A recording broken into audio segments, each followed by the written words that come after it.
नमस्ते. आज आपण तिरंगा ढोकळा कसा तयार करायचा हे पाहणार आहोत. त्यासाठी एक बाउल भरून मी रवा घेतलेला आहे.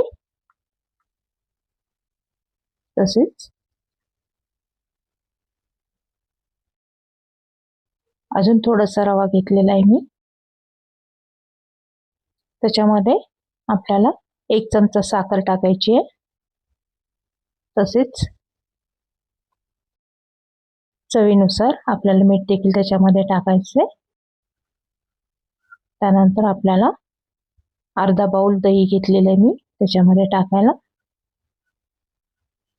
ते सर्व मिश्रण आपल्याला थोडंसं 2 चमचे तेल देखील त्याच्यामध्ये टाकलेलं आहे मी.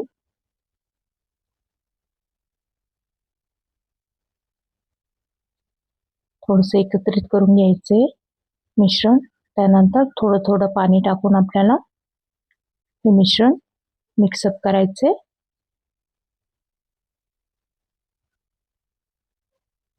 जास्त पाणी एकदम टाकायचं नाही आपल्याला. थोडं थोडं पाणी टाकून हे मिश्रण एकत्रित करा. अशा रीतीने आपलं मिश्रण सगळं एकत्रित झालं पाहिजे. जास्त पाणी टाकायचं नाही. आता हे मिश्रण आपण तयार झालेलं आपण 10 मिनिटं बाजूला ठेवणार आहे. त्यानंतर 3 बाउल घेऊन समप्रमाणात हे मिश्रण मी 3 बाउलमध्ये ओतत आहे. समप्रमाणात घेतलेले. आता बाजूला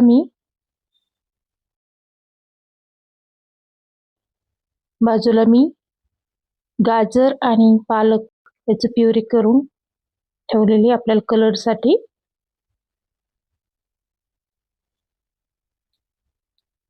ते पालकची प्युरी मी प्रथम बाउलमध्ये टाकून घेते म्हणजे आपल्याला कलर हिरवा येईल.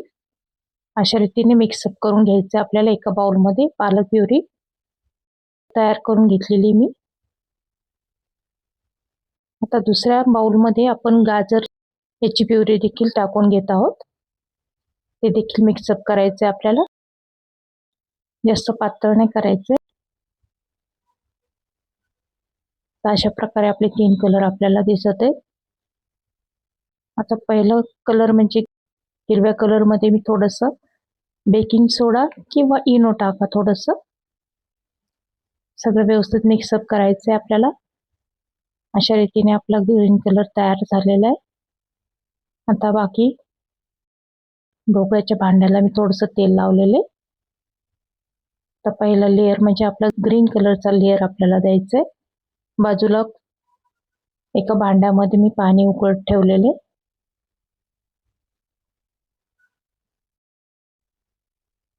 आता हे बॅटर ग्रीन कलरचं आपल्याला पहिलं टाकून घ्यायचंय भांड्यामध्ये.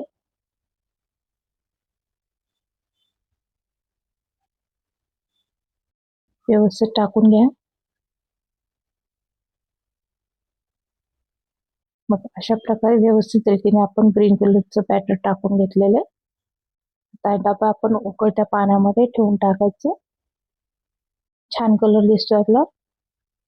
आता एक 5 ते 7 मिनिटं हे थोडं शिजून घ्यायचं आपल्याला. तोपर्यंत झाकण लावून ठेवायचे. आता दुसरा कलर म्हणजे व्हाईट कलर. याच्यामध्ये थोडंसं बेकिंग पावडर पीठ टाकून घेतलेली. ते देखील व्यवस्थित आपल्याला हे करून घ्यायचे. दुसरा लेअर सुद्धा आपण व्यवस्थित रीतीने लावून घ्यायचा आहे व्हाईट कलरचा, पांढऱ्या कलरचा.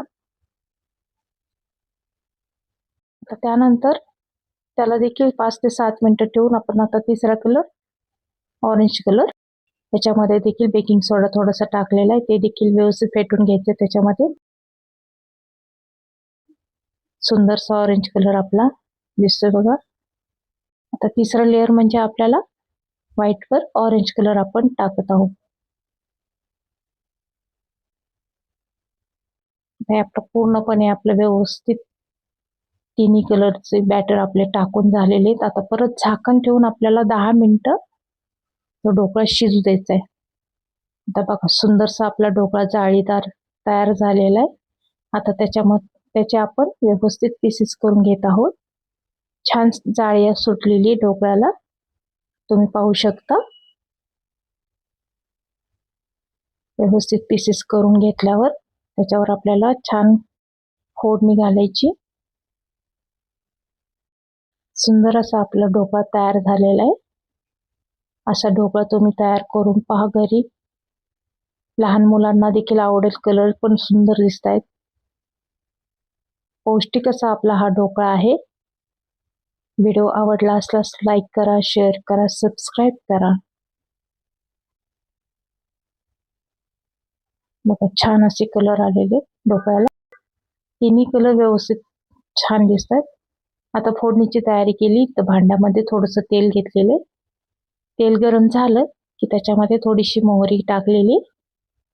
मोहरी तडतडायला लागली की त्याच्यामध्ये 2-3 हिरव्या मिरच्या, कढीपत्ता टाकलेला आहे. फोडणी आपली छान झालेली बघा. त्याच्यामध्ये थोडंसं मीठ आणि थोडीशी 1 चमचा साखर परत टाकलेली. चव छान येते या फोडणीची. तर थोडीशी पाणी घालून उकळू द्यायची ही फोडणी आपल्याला. फोडणी उकळली बघा. फोडणीचं पाणी गरम गरमच आपल्याला ढोकळ्यावर हलवून घ्यायचे म्हणजे साखर मिक्सअप होते. आता गरम गरम फोडणी आपण ढोकळ्यावर टाकून घेत आहोत. सुंदर असा ढोकळा आपला छान तयार झालेला आहे. चवीला खूप अप्रतिम लागतो. करून पहा एकदा तुम्ही. लहान लेकरांना तर खूप आवडेल.